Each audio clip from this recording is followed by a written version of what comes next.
record on cloud. And what this does is sends the, shoot, 1 second. So it sends the recording to our, shoot, I should not have spotlit that screen. It sends a recording to the account rather than our internal or your computer.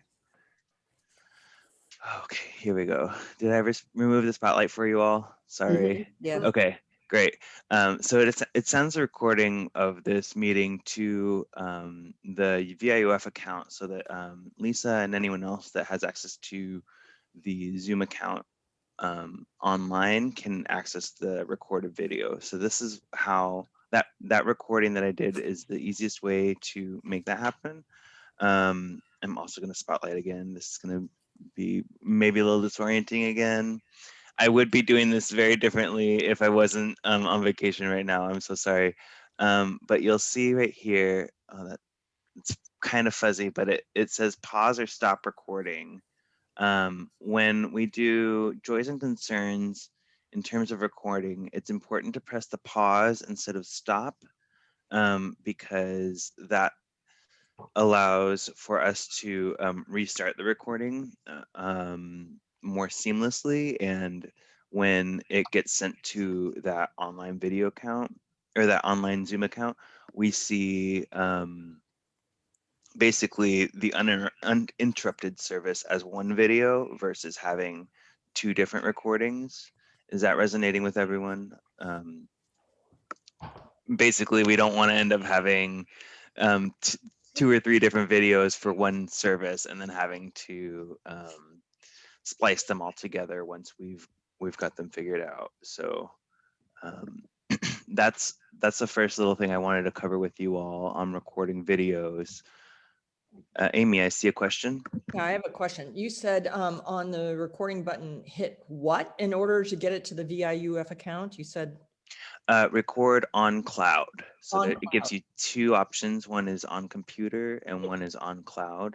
And Got if you it. choose the on cloud, that's how we get the recordings into VIUF. VIUF's account. Yeah, thank you. So otherwise it would end up on my personal computer and then I would have to figure out how to get it Send. off my computer and send it to somebody else. Right, and those files are going to be pretty big by the end of our services. So if you do that on the computer, it's not impossible to get it to the larger account, but it's way more difficult for all parties involved. So highly recommend choosing the on cloud. Thanks. So that's the first little tidbit of information. I think another thing that would be helpful to cover right now is claiming host. So at the bottom of your screen, I can actually share this again. I feel like it's probably useful to be explicit. Spotlight for everyone. So this participants button right here opens up this screen on the side with the list of names. We're all familiar with that, right? So at the bottom of the screen, you all should have different options here than I do. Right now I have invite and mute all, and then 3 ellipses. Oh, shoot. That allows me to do all these things. Down here, there should be an option to claim host. And that's where we type in, that's where I go to type in the host code, which is 719652, I believe. And so if you need to claim the host, that's where you should focus. Screen, let me move spotlight. And Spencer, I'm seeing a question from you.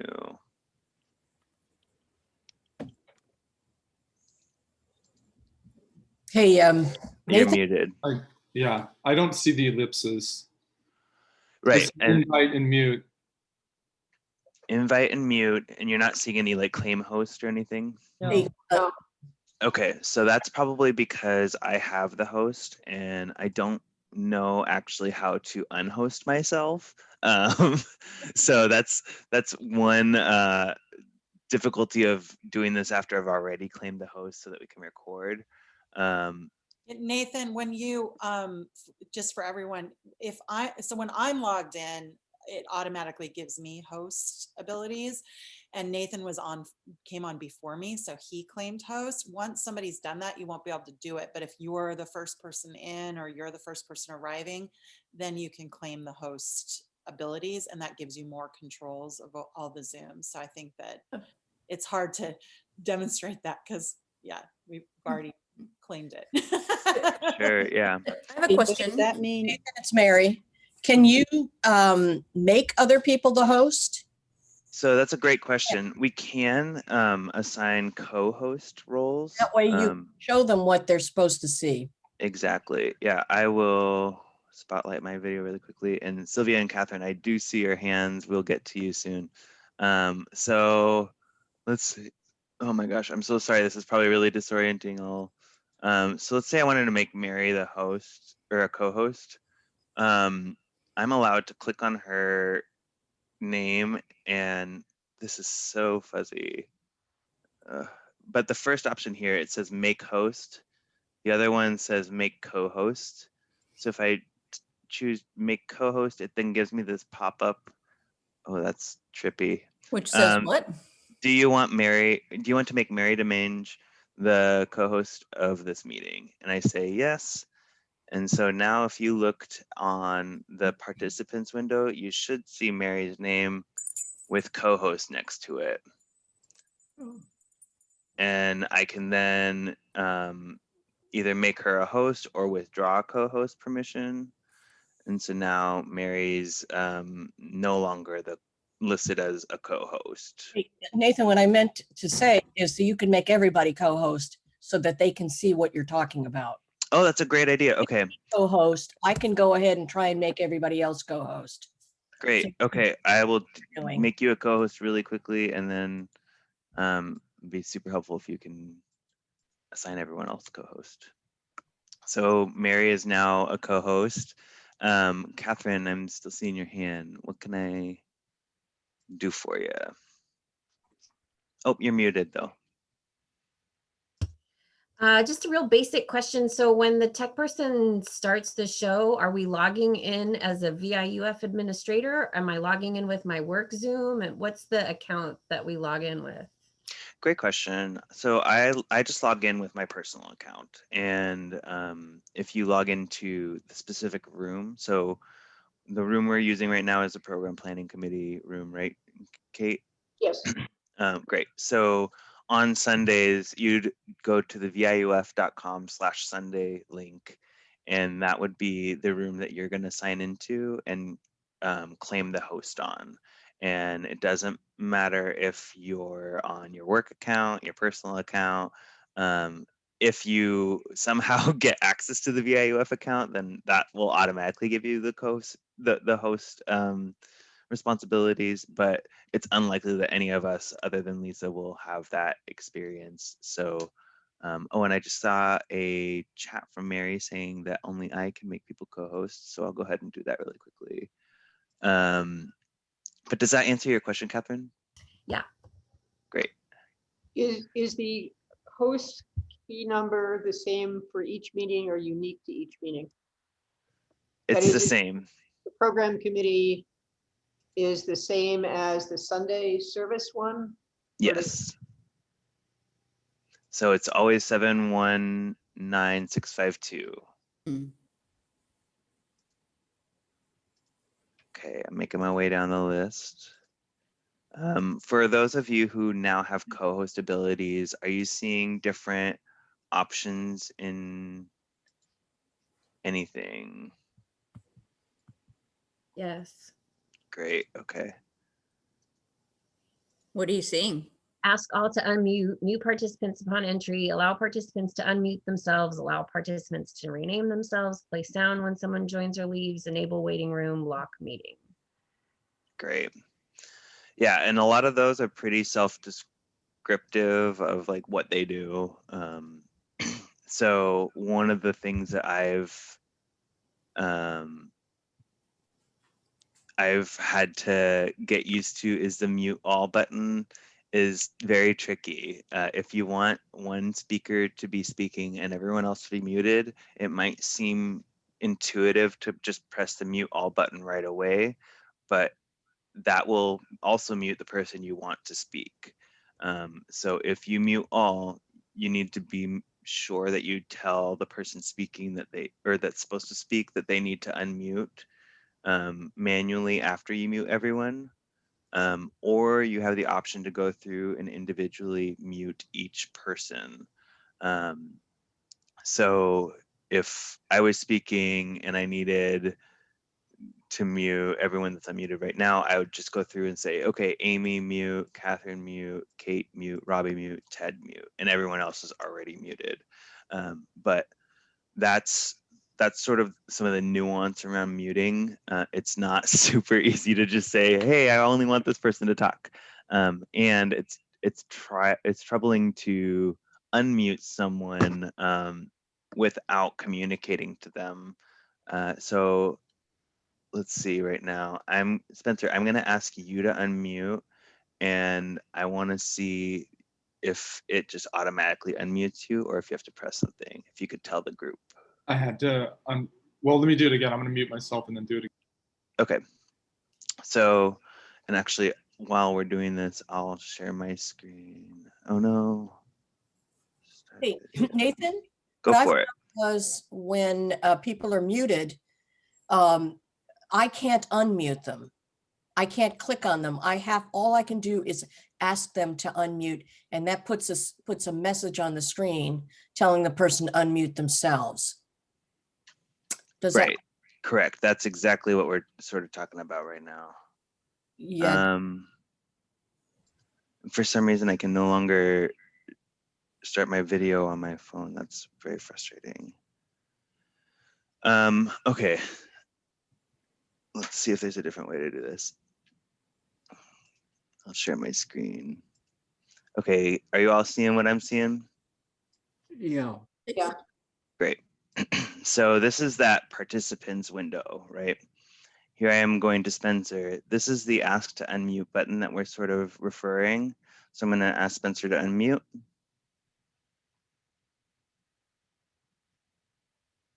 Okay, it popped up a dialogue that said unmute, and then I just clicked on the unmute. And my take on that is that they probably don't allow the host to just unmute people so that people know, like it would be a privacy thing, right? When people have this in their home and stuff. So Correct. it's annoying. Yeah, You can see why they do that. totally. Any questions on muting? Sweet. Okay, let's see. We need to talk about using waiting rooms. So I have an option for security at the bottom of my screen. Are you all seeing the same button option? No. Okay, I'm seeing some shaking heads, so I'm gonna go ahead and share my screen again. So this is the security button I'm seeing. It's usually at the bottom of my screen, except for when I'm hosting. Are you able to see the drop down right now? No. Oh shoot, Zoom is just hiding it.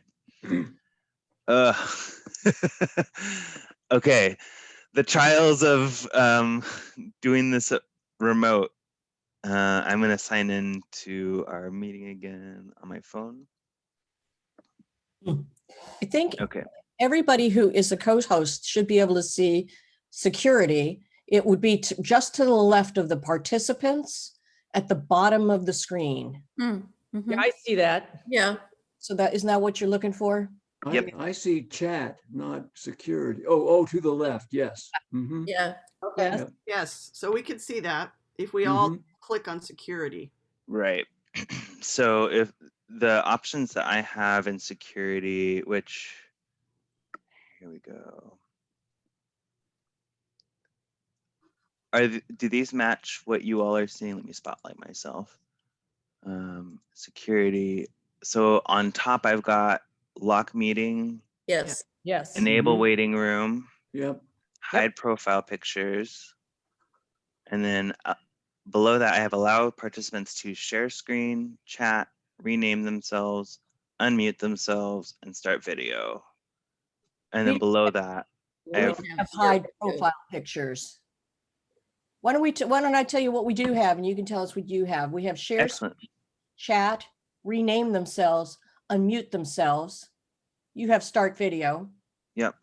And I have, then underneath that, we have remove participant and report. What's that thing you have in red? So the thing I haven't read, it says suspend participant activities. Yeah. I have a feeling that that's something that would be useful for Zoom bombers, for lack of better description, folks that just come in and bomb our services. So if someone is being problematic, you can just say remove all their participant activities. And in terms of chat, I think it's important for us to talk about that next after we cover the waiting room. So if in that security, by me to notice them in my participant window in the top right and say, accept this person, let them in. And that's the one nuance that I don't think that we've really had to navigate too much because we haven't had too many issues on Zoom. But moving forward, if we do have an increasing attendance of like hooligans, so to say, we may need to do waiting rooms. Go for it, Catherine. See what you just said? Oh, sure. Basically, we haven't had to use waiting rooms to date. No. When the screen, you said that you saw something on your screen went on for participants. Saw something on my I just screen. remember not seeing whatever you said you saw. Oh, sure. It's because it's not actually relevant to right now, but I will show you on my phone. So was anybody online when it did happen to it happened to me, and I wasn't aware of this.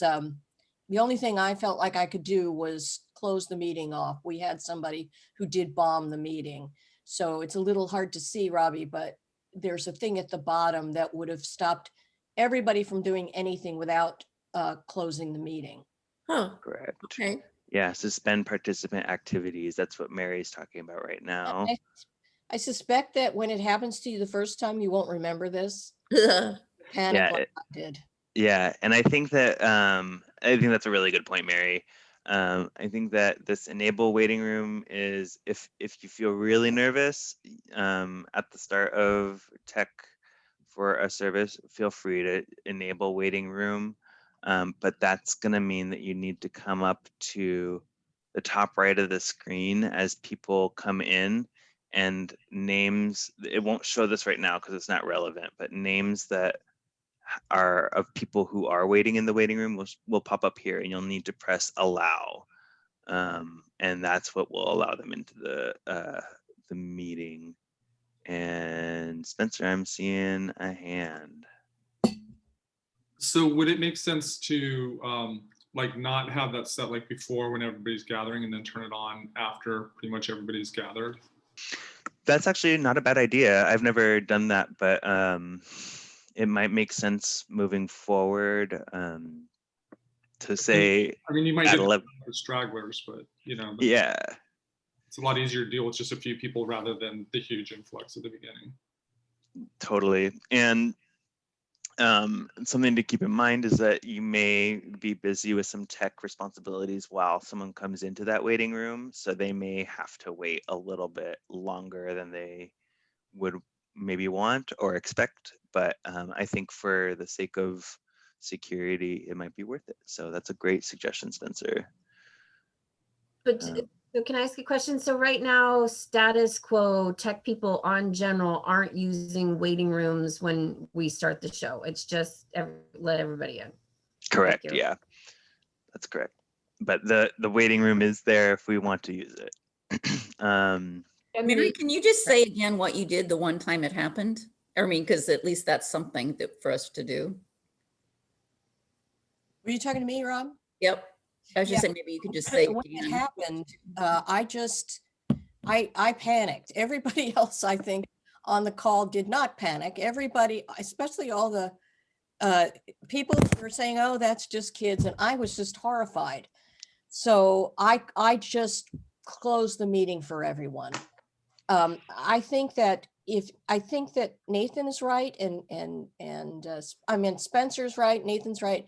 I think if you don't feel comfortable, and I didn't for a couple of times, I set up the waiting room after the service started.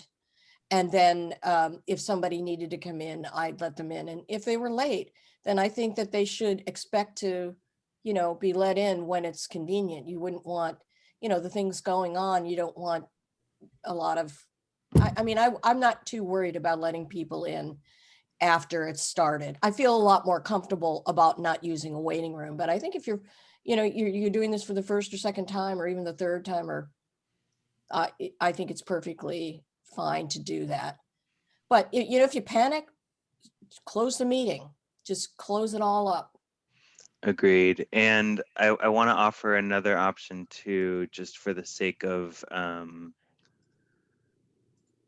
showing options. So I'm on that gallery view, right? This is usually what I keep my my screen on throughout the service so that I can navigate, oh, I need to attend to XYZ.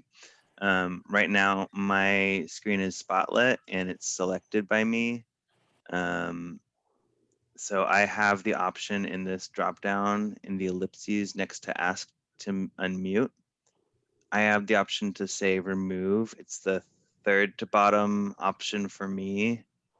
That might be an easy way to specifically remove someone. And a lot of these things are very helpful in terms of like doing user specific activities. So if you need to chat specifically with someone, it automatically populates down here. So that's another approach on top of what Mary was suggesting of just ending the meeting or doing the waiting room after you start. But I think it's a great idea to initiate waiting room after the meeting has started. Nathan? Yep.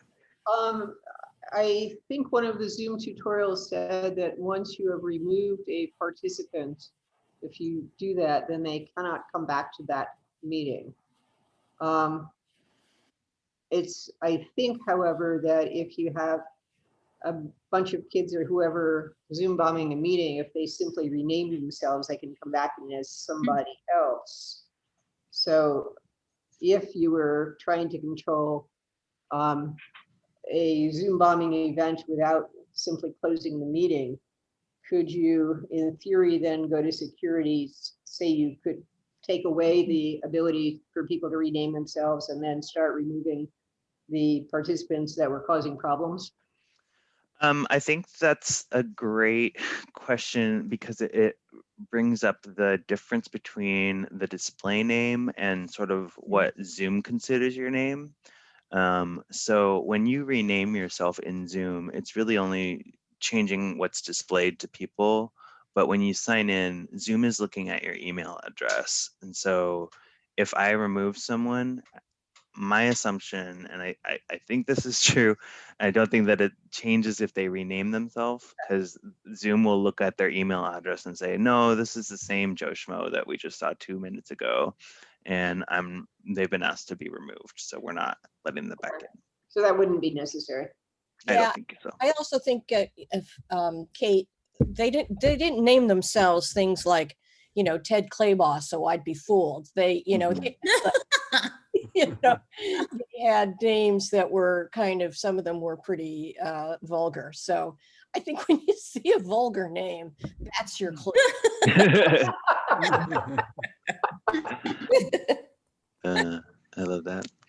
Any other quick questions around removing and waiting rooms? Go ahead, Tanya. Yeah, what does the lock meeting mean? If you press that, does that keep anybody from entering? It's new. That's a great question. I've actually never utilized that. I'm not sure it'll be super relevant to any of our meetings moving forward. But Nathan, I just looked that up, and what it does is it doesn't allow anybody to enter while it's locked. Okay. Right. Yeah, I think that would only be useful like if you were having a smaller committee meeting and everyone was already there, and then you don't want to make, have anybody else come on, but I think that would be super rare. Mhm. Yeah. Sweet. Any other questions about waiting rooms and locking and everything before we move on? Excellent. Okay, so what we'll do next is look at chatting. We're going to be going through my phone again, so apologies if anyone's getting motion sickness. I actually have a screen protector that makes that kind of difficult to see. All right.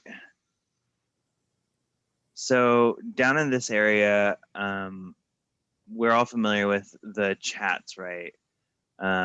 There's ellipses to the right that give me options for, oh gosh, that white is really hard to see, isn't it? Okay, there we go. It gives me options for what to do with chat. So we can say participant can chat with no one, the host only, everyone publicly, or everyone publicly and privately, or directly rather. And to that end, I think a lot of the desired chat setting is going to be make it so that folks can only chat with the host during the service and open up for everyone publicly and directly after the service is over. I've seen I've seen a lot of different variances on the chat comfortability. So I think it's totally up to whatever program planning committee you're working with on what their preference is. If they want it to be a more interactive service, it's totally possible that they want to allow people to chat throughout. If they'd like people to be more focused, then that host only seems like a good option to me, because that still allows each person attending the meeting to reach out to the tech person and say, hey, I'm having an issue. And that tech person can do some quick troubleshooting if they're able to. Any questions on chatting?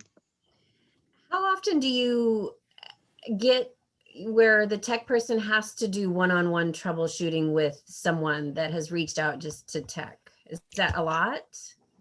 It's not too much. I'd say maybe 1 to 3 times a month. And it could be all in the same service too. So it's not super common, but I have seen it useful in terms of allowing people to be able to reach out. And sometimes you'll get little notes that are just purely nice that are like, hey, I love the pictures that you all have shown so far in this service. It's really beautiful. If you could send me the link.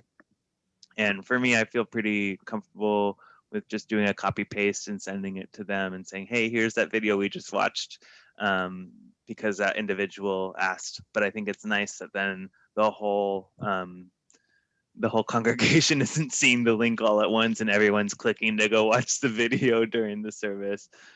So that's something to keep in mind, that when you do allow folks to chat with the host, they may not be contacting you for technical help. And I think it allows you to sort of make the decision on when you feel comfortable answering. So you can contact all the co-hosts as well. So it's the co-host, all the co-hosts and hosts. It says host only. I'm not sure. I haven't done too many co-hosting, so Okay. I'm not sure if it does change the ability to chat with the co-hosts. Okay. Let me All right. check my phone really quickly. Because, okay. This is Mary. I think it is probably a good idea for especially people who've never done it before. And even though I've done it before and I do a lot of Zoom meetings at work, it's really helpful to have a co-host. Mm-hmm. Handle some of the things like muting people when they need to be muted, and I think you can see the chat stuff. I'm not 100% sure, but I would really recommend picking a co-host when you do it. I agree. Yeah, and I just double checked, and on my phone, I'm able to chat with all of you, even though I have it set to host only right now. So that means that I'm able to chat with any co-host too, which is, I think exactly what we're hoping for. And Mary, to your point, I think it'd be smart for us all to double check right now and look at the ellipses. If we could all do that together and see if we have the ability to change who can chat with who. No, You don't see that? Okay. no, It's only the host. Okay. I think it's only the host. I know what you're talking about from one of the videos I watched, but I cannot get that. If I click on chat, it just, lists up, opens up the list or closes the list on the right side. Okay. So I think the host actually has to do that. Amy? I'm in chat right now. Mm-hmm. And I can go at the bottom of it on the far right. There are 3 little polka dots. Yep. I click on those 3 polka dots and it, as I guess, Okay. it says, participant can chat with no one, host only, everybody publicly, or everybody publicly and directly. So I guess co-hosts can do that.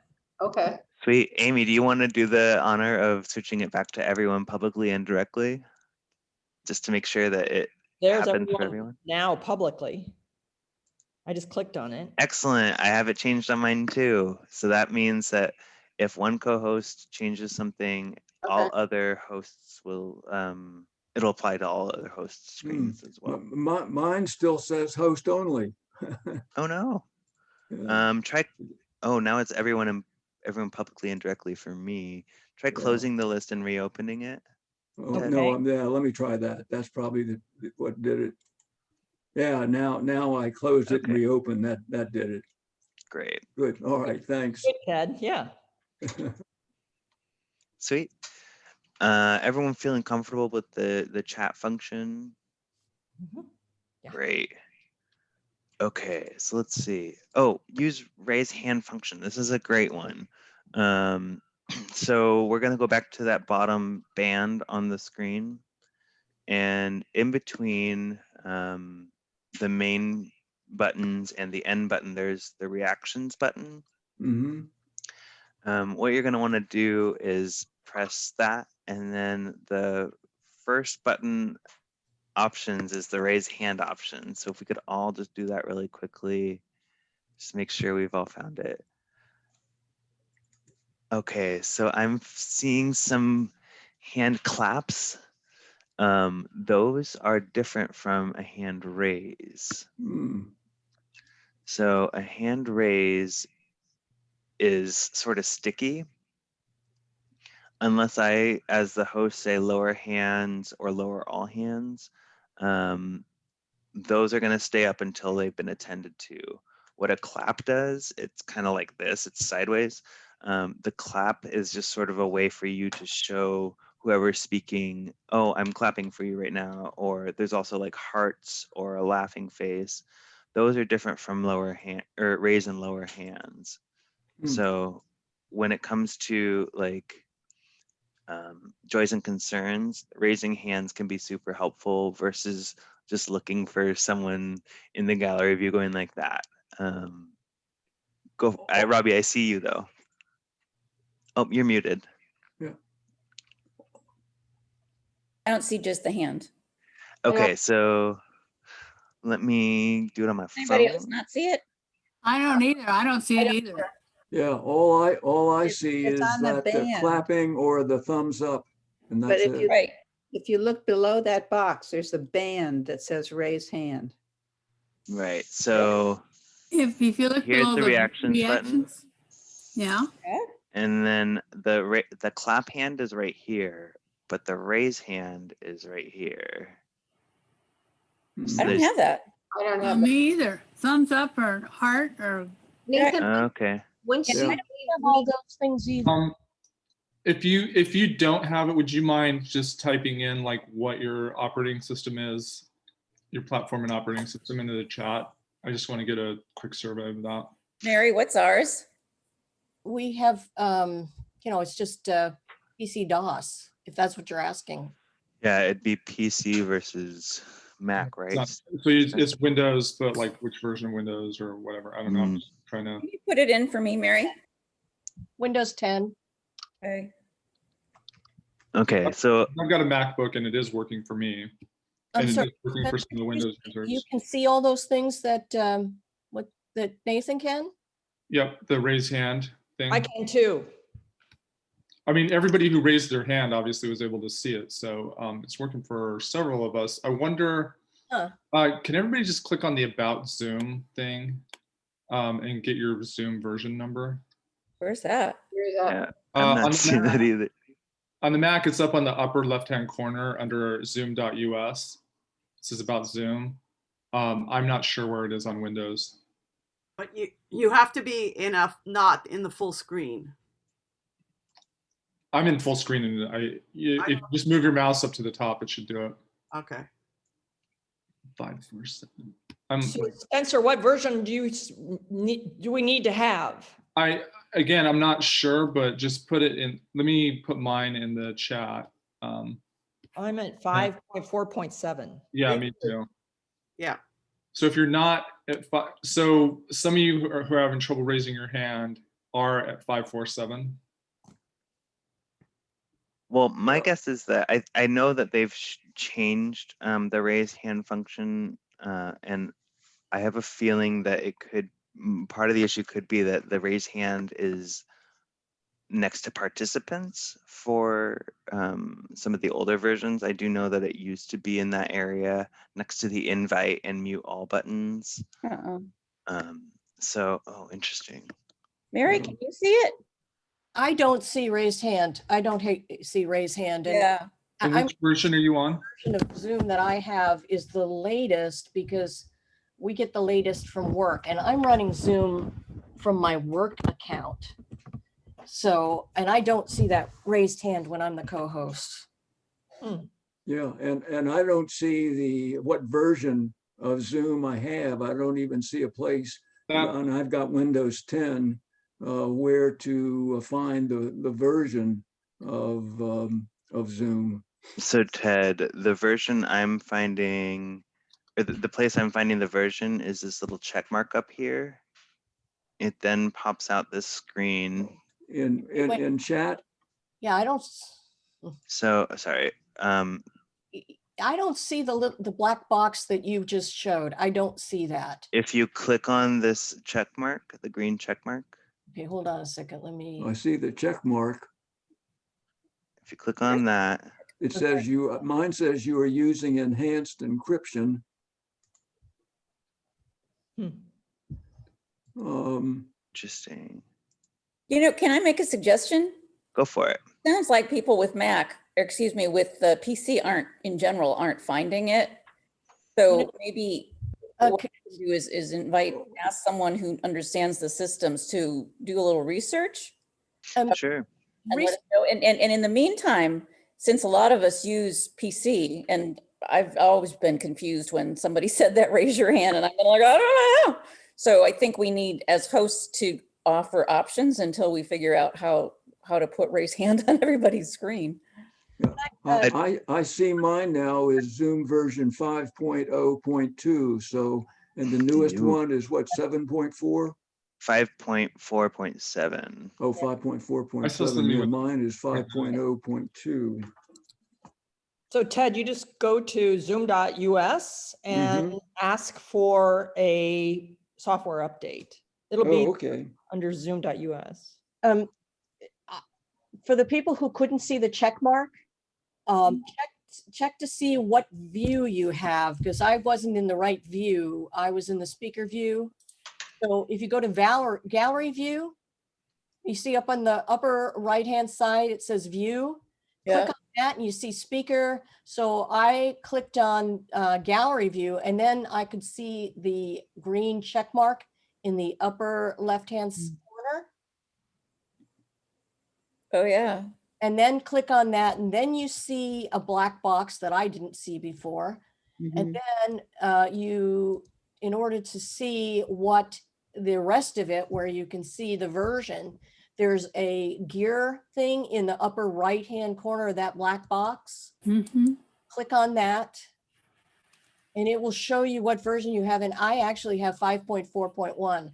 So that's probably why I don't see, that's funny that I thought we would have had the latest version. but we don't. Oh, okay. Yeah, I have 5.31. Don't Okay. have Yeah, me too. more recent, right? No, you're Yeah. recent than mine, but it's, yeah. Just So maybe that's- that would be a good exercise for us to do during church someday, is just have everyone update Zoom, or send out a how-to on updating Zoom.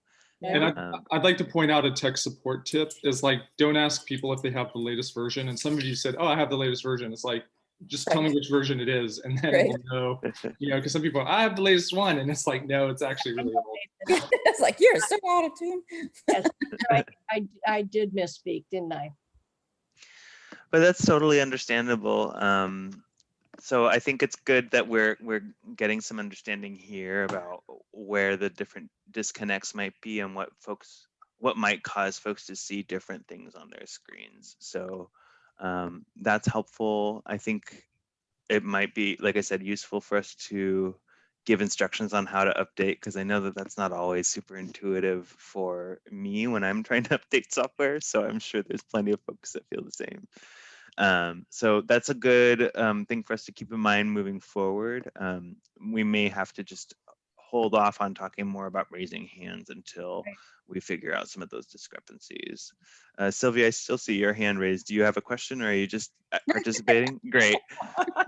Actually, if you'll leave it, I can give a quick tutorial on how to lower someone's hand. So let me spotlight. Again, go on this ride with me. So there's Sylvia's hand. It pops her to the top of the list, which is part of what's helpful about that raised hand function. I now have 3 blue boxes to interact with.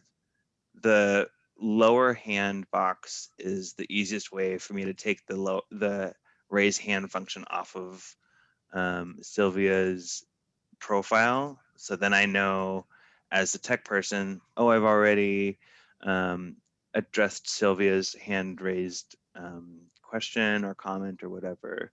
You can also do that through the 3 dots, the ellipses on their screen in the gallery view. You can lower hands. So that's something to keep in mind moving forward. It's easy to kind of go down the list and make sure you're checking people off. And individuals are allowed to lower their own hands as well. So if you find that your question has been answered and you don't need to be addressed later, you can just say, oh, I take it down. Any other questions about raising hand or lowering hand functions? Excellent. Okay, so next I think we have screen sharing on the list of things to kind of address.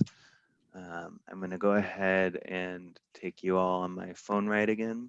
So we're all familiar with this share screen button down here, right? When I press, oh, I keep doing that. When I press this arrow here, I'm able to do advanced sharing options. Multiple participants can share simultaneously, and one participant can share at a time. I always keep it on one participant can share at a time because I feel like it might get confusing for folks if they feel like they're supposed to share, and it's hardly ever relevant. In the advanced sharing options, we have who can share, only host, all participants. If we have someone doing a presentation for our congregation, we may want to select all participants so that they can then share slides from their screen and not have the tech person have to click on the next slide or whatever it is. And we also have the option to determine who can start sharing while someone else is sharing. I have it set to only host, but we'll do all participants for both of them. When I click on the share screen, it pops up this window of options for which screens to share. It has these specific windows that are actual programs. This is my Chrome program. and then it also has screen. I always choose screen when I'm sharing screen, because that then ensures that everyone will see what I'm seeing on my screen and not just the browser that I'm looking at. So I'll do a quick share on just the browser. Are you all seeing my browser right now? Yeah. Okay, so it should look pretty funky because I've got it a different size. Does it change as I make the window bigger? Mhm. Right, so that's not really our intended outcome.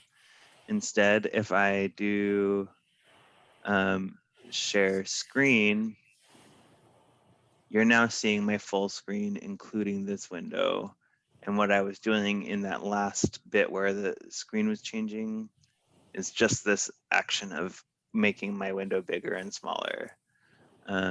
So for sharing, I'm gonna advocate for using the screen option, but you're welcome to use the browsers. And the other thing to note in this window is we have the option for optimizing for video clip and sharing sound. These two boxes down here allow whoever's sharing to say, I would like you to hear the music of this YouTube video, so I'm going to share the sound. And it's a video with faces and content, so I'm going to optimize for video clip.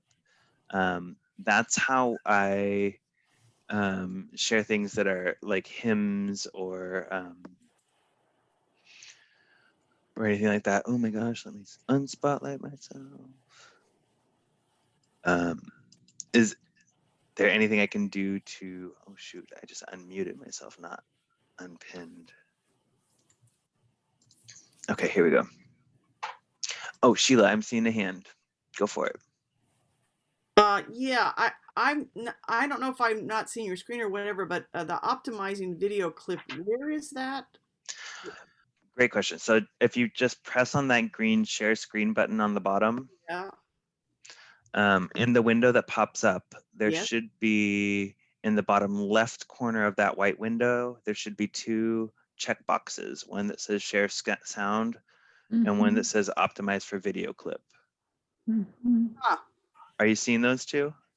in the share screen, I press on the share screen button. Mm-hmm. Now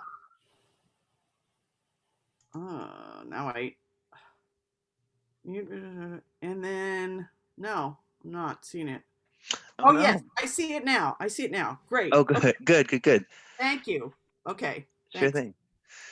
Yeah, so that's the way I share YouTube videos and songs and stuff. So Does everybody see that? Did everybody get a chance to click on that share screen? great. Yeah. Yeah, I see it, but I don't quite understand about the shared computer sound. And for example, if I have slides, then I just go to, I have some slides on my already showing. Okay, I just press on the slides and this, but at first I have to say share sound or optimize screen. What? No. Yes and no. So sorry, this is a super complicated topic, so I'm glad that we're focusing on it and you're asking questions. So when you press the share screen, I recognize that it'll say that you have the option to share the specific slides. I would recommend sharing the actual screen versus the slides, because if you share the slides, it's only going to look at that program. Great job, Robbie. So this is where Robbie's showing her full screen, and there's the browser on top of the screen. So by accident.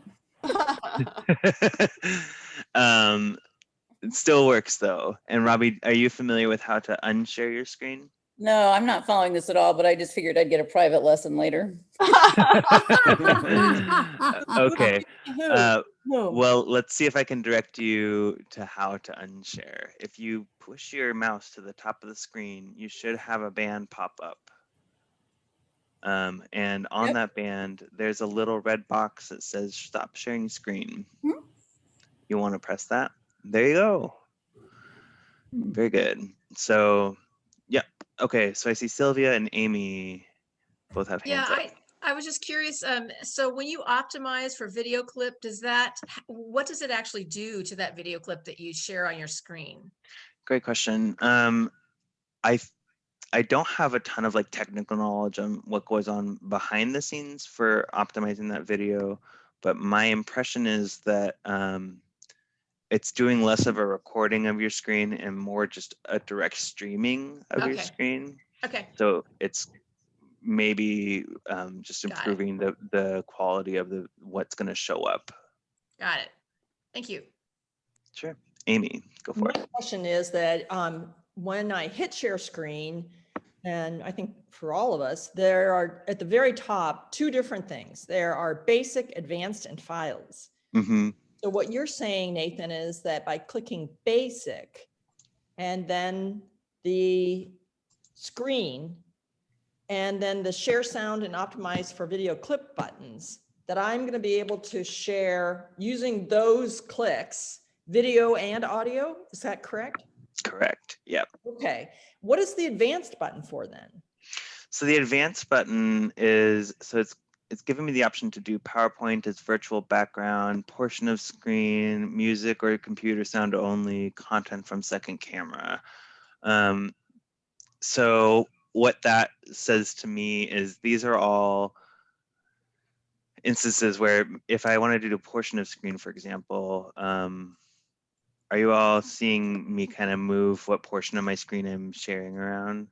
It gives me this little box that I'm able to then, I can adjust the size of the box and where it's located on the screen, but it's just not, it's a lot more maintenance than I'd like to be doing while I'm sharing my screen. And it's like not really clicked stuff on music or computer sound, for example, that would do just play music while I, as the service leader, was still talking. Is that correct? I actually haven't used it, but I suppose so. It seems I like have used it before, and that's how it works. great. That sounds like a great option then. Yes, because maybe some service leader wants to have some flute music playing in the background at a, third volume or something, and be leading the introduction to the whole service with some soft music behind. That's a brilliant idea, Amy. Yeah, with advanced and that music only or sound only, or I forget what it's called. Let me look again. Music and computer sound only. Sound only. That's the one. And then you have to go to the bottom and hit share sound also. Do you see that?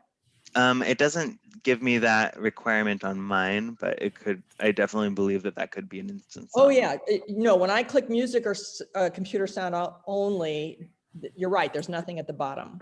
Right. Can I make a suggestion? Sure. I'd say if people want to do stuff like that find a friend and try it with them. I agree, Sheila. Because that's what, when I did that slideshow, I wasn't sure if it was going to work. I actually have we actually have 2 laptops, so I did it, between laptops to make sure it worked. Because otherwise you just don't know. Yeah. That's good. And you could just use your phone like I'm doing right now and test yourself if you don't have a friend with an open schedule when you need it to be. Okay. Nathan? Yeah.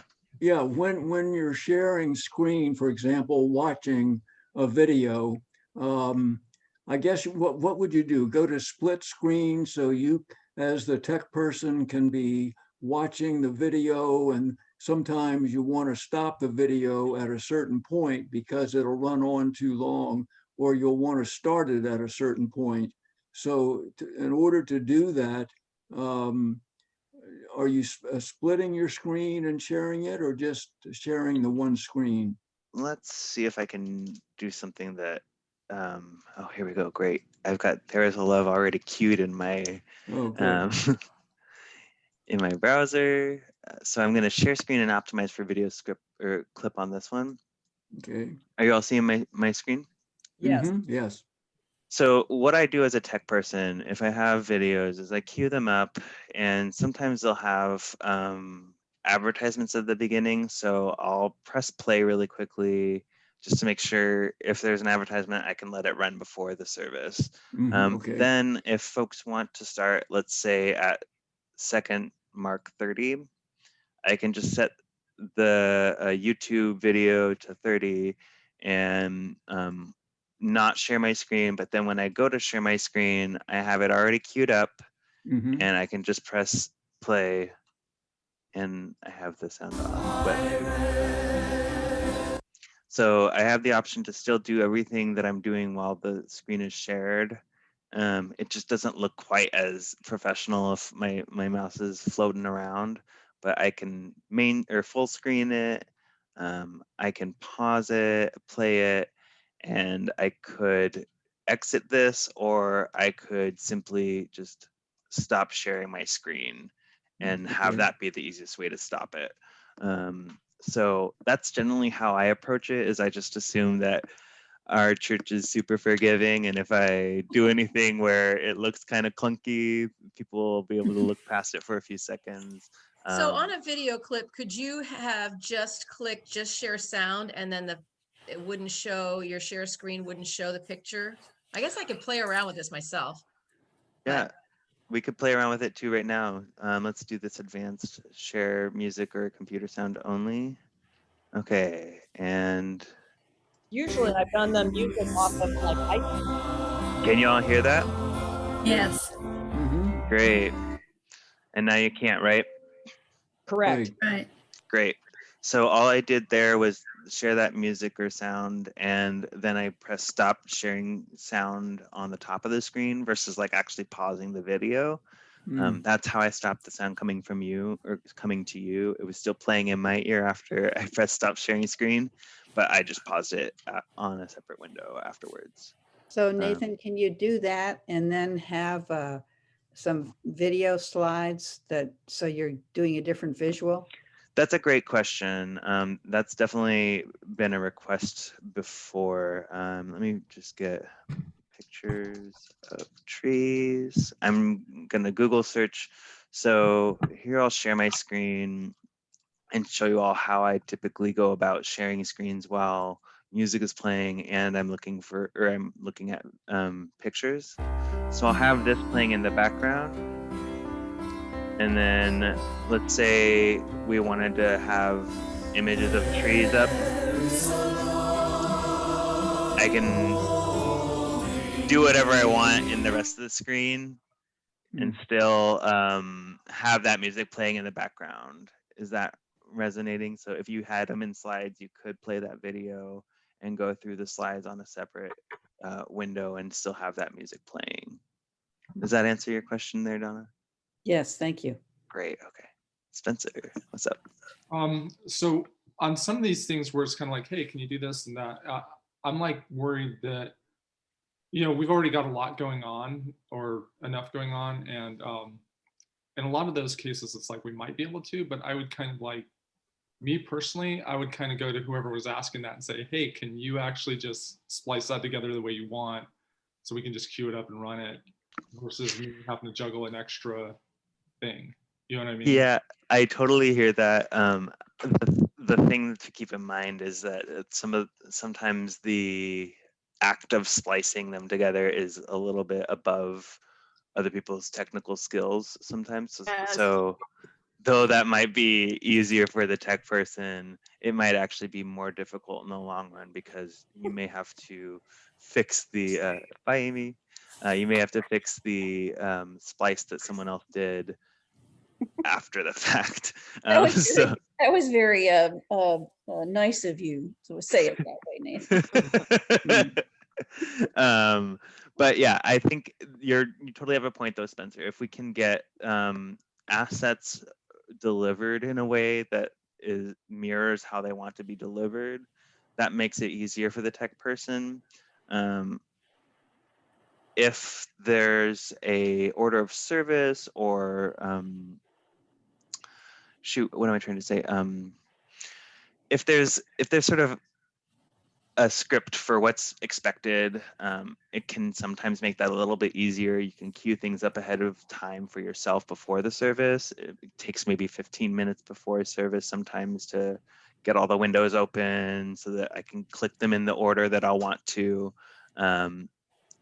Sometimes that extra 15 minutes can negate like an hour-long meeting throughout the week to help figure out how to get a video spliced together.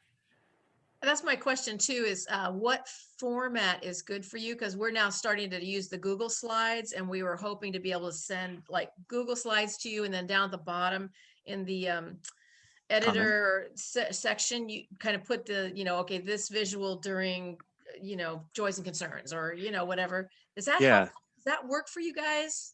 That was super helpful for me in the last instance where that happened. Shoot, what was that?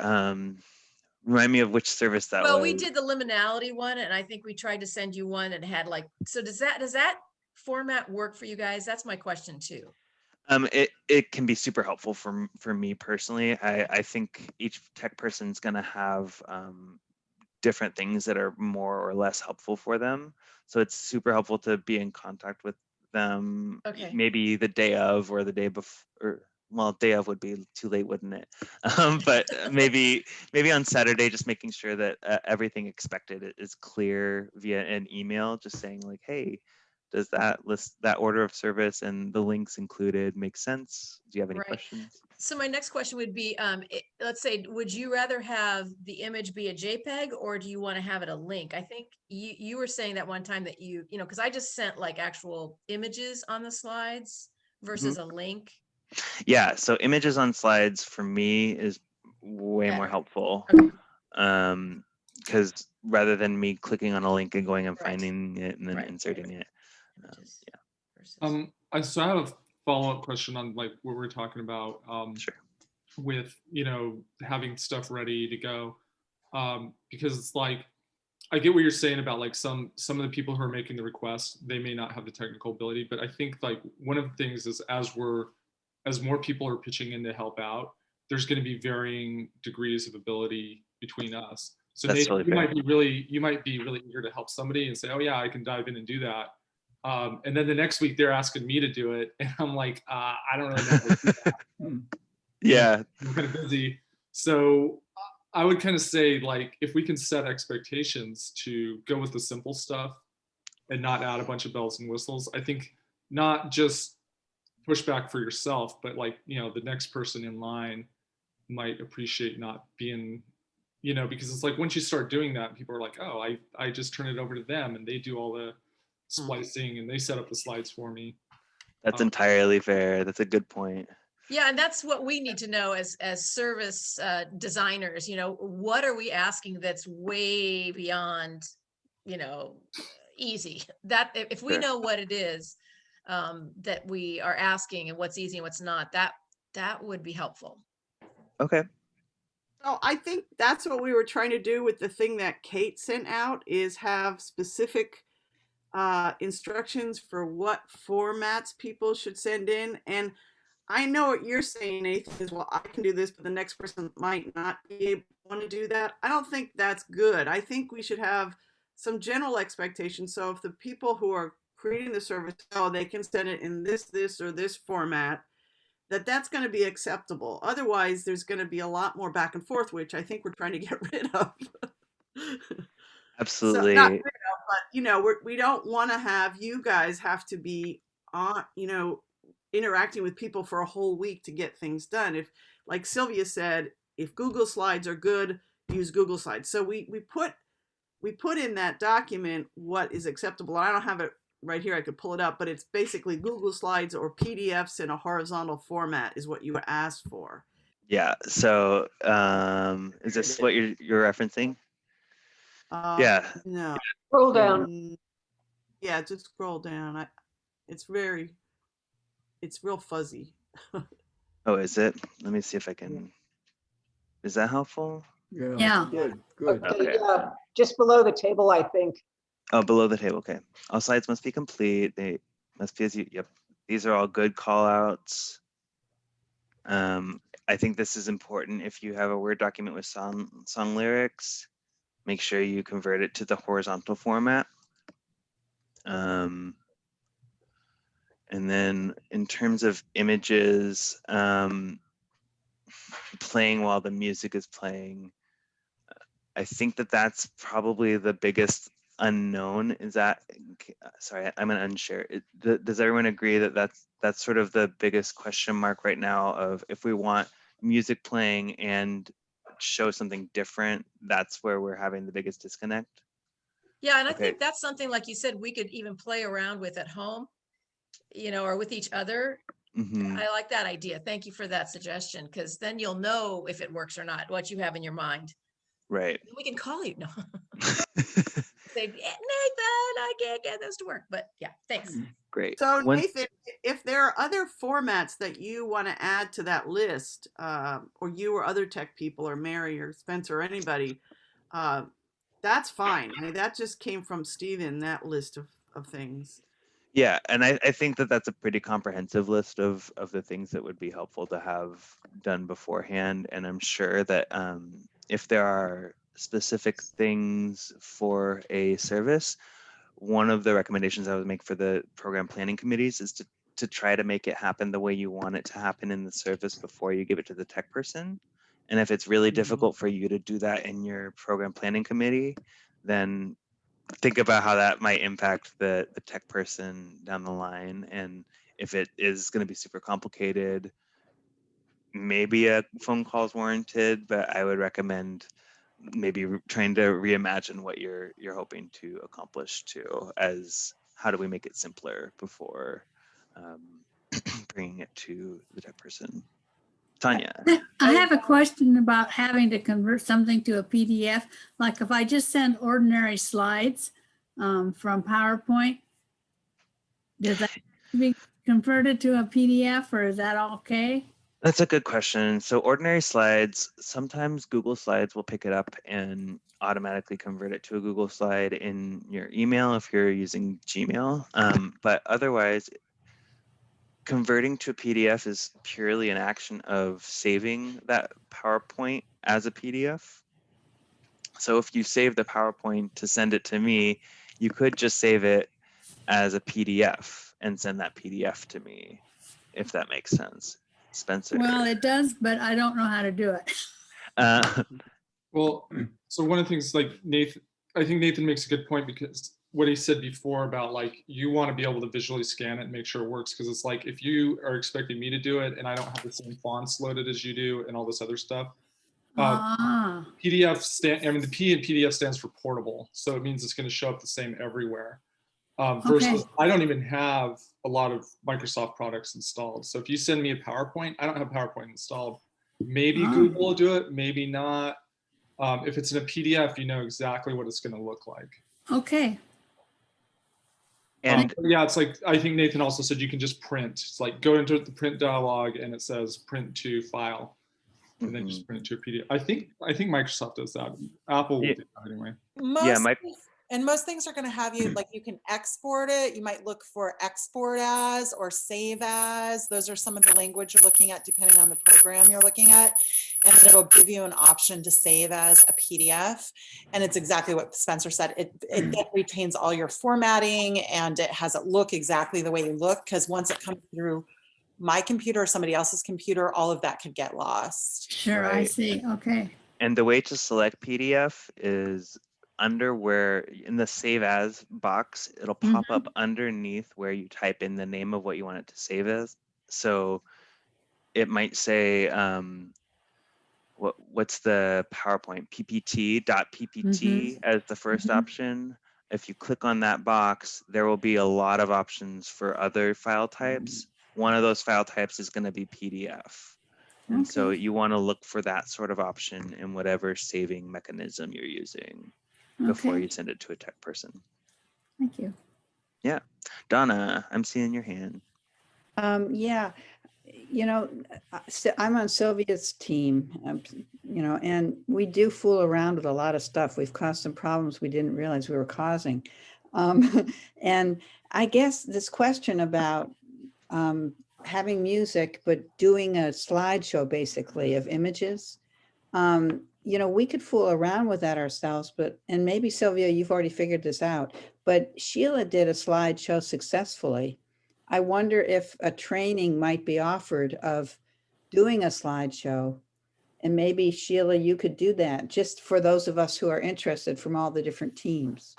That was just a suggestion. Oh, I did that on my Mac in the picture application, and I don't know how you do it on a PC.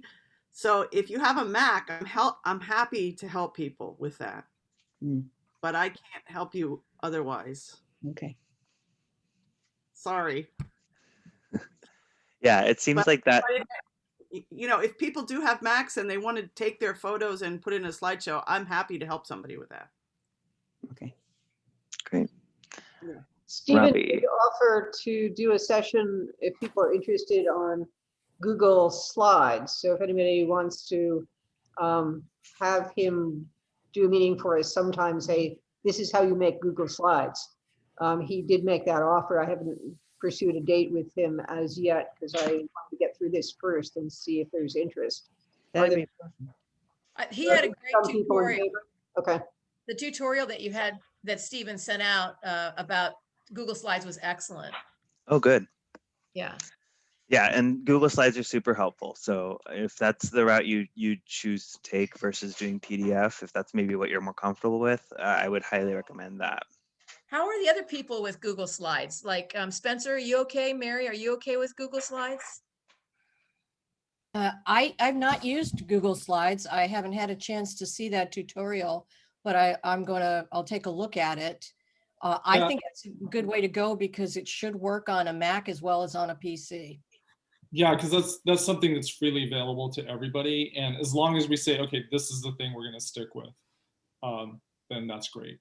Yeah. And I think that's fine. I mean, it's like we got Google Slides, we got PDF, so it's a very narrow band of things. And so we've got similar expectations. And so that should work great. Okay. Yeah, sweet. Okay, Robbie, I see your hand. Yeah, so I just wanted to bring up the concept of our library of like already recorded and already done things. Because like, for instance, Sheila's, I've wanted to show Sheila's thing again because it's so cool. And, lots of things have already been developed that are really wonderful. And I don't understand enough about how we get that all into a library of some sort so that, people can just, just pull stuff. We've been doing this for a while. We've got some great things. Does anybody understand that better that could address that? Well, don't we have links on our service map? Kate, you might know, but on our service map under music, I think we have a link to a list of links. For everything that's been done already? We have links to certain hymns or videos with music. And those are under resources, music, or something like that. They're primarily hymns from the hymnal, although there are a few other things. We have not gone and made lists of things, other things that have been created for services during the course of the year. So no, we don't have any place where we would hang your slideshow, or there have been some newer versions of We Give Thanks or whatever. I don't know if those links were added to the service map. Sometimes there'll be 2 or 3 links for the same song, but I don't know that anybody is adding in additional information. So there's some stuff there, but I don't think we're maintaining that as well as we should. Lisa, is that something that you could do? I mean, I don't know how complicated this is, but there's just, if we could go back and capture a lot of what we've already done, because there's things that I've seen, that I want to use again but I don't. Like videos or PDFs and things like that you're wanting? Is that what it is that you're after, Robbie? Yeah, particularly the sound, the singing particularly, although there have been a couple of slideshow type things, but mostly the music. Yeah, I mean, the music, all the videos are about to get posted onto the website from all the previous services, but they're going to be the whole service. Yeah. So to get like a library of all the videos and stuff, I would need that information from everybody. And I could absolutely, we could add a tab or something. Well, I'm just looking at the service map right now.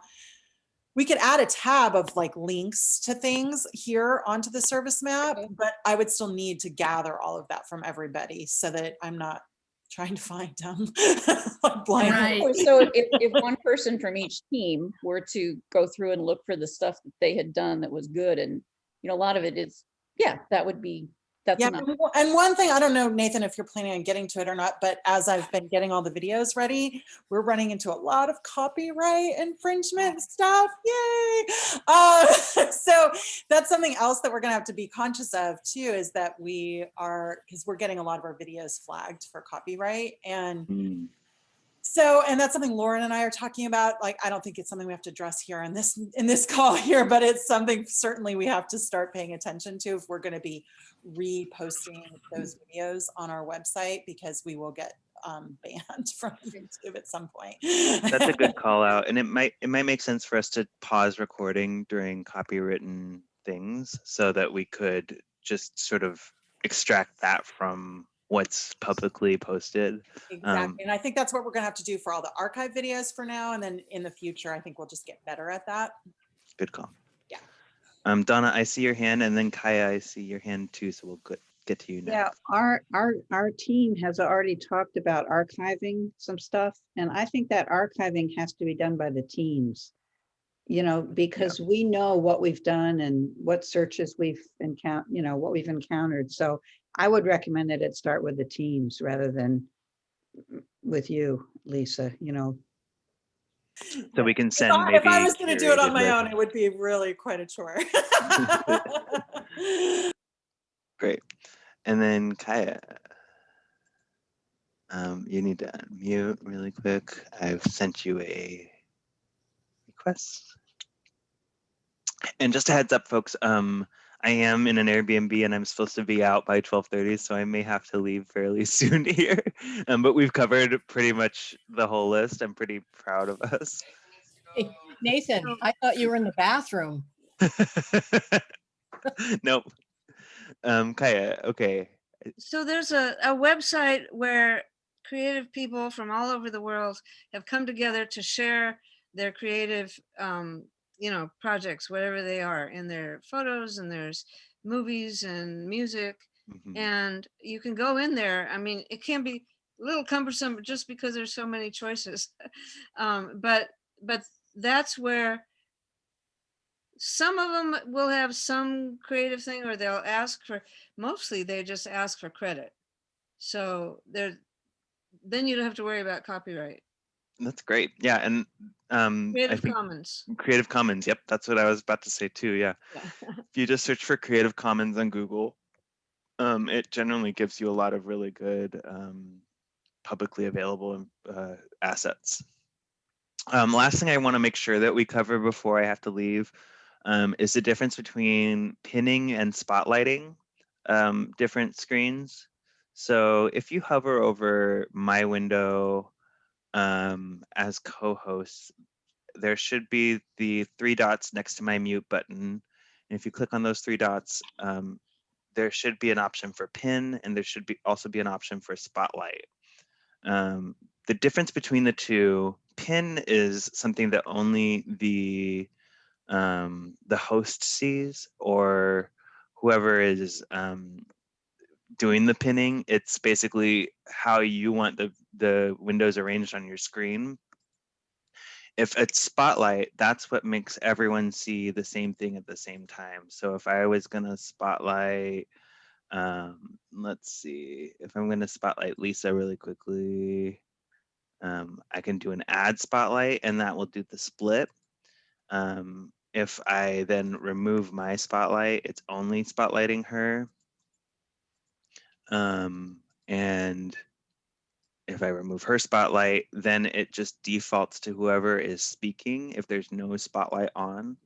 And so spotlights are helpful if someone's presenting, but other folks might have their microphones unmuted so that it keeps that window on the speaker during the recording, because otherwise the recording will switch back and forth. Like if if someone from the congregation, like Judy or Steve, walks by their camera and says something, the camera might pick up the noise and then automatically show them during the service versus the presenter.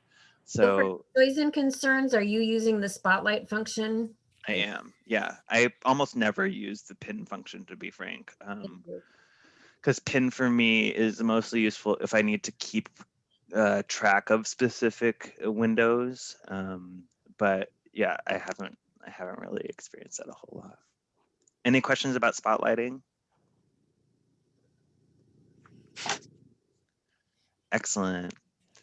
Well, I think we've gotten through pretty much. Oh, breakout lists or breakout rooms. We do need to cover those really quickly too. So breakout rooms are next to the recording and reaction buttons on the bottom of the screen. If you press the breakout rooms, you have options here that it says create breakout rooms. You can choose how many breakout rooms you're doing.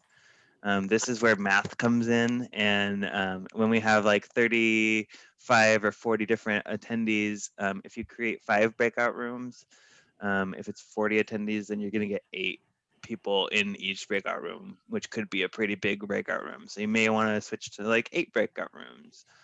You also have the option to. In the breakout rooms? Oh, you're not seeing it? Yeah. It must be a host only thing. No, I see it. Ooh, where? Where? Bottom of the screen. It's Between next, to me, it's just participating, the left recording, and reactions. reactions. Between next to left of reactions. What's that? It's left of reactions down below. Yeah, I think, and I think Kaya, you have a later version. I don't have that version. Oh, So I that do. I may have be a 6. why we can't see it. Oh, Got you. Okay, so that might be something, that might be a good follow-up for folks in this meeting to make sure you find out how to update Zoom afterwards.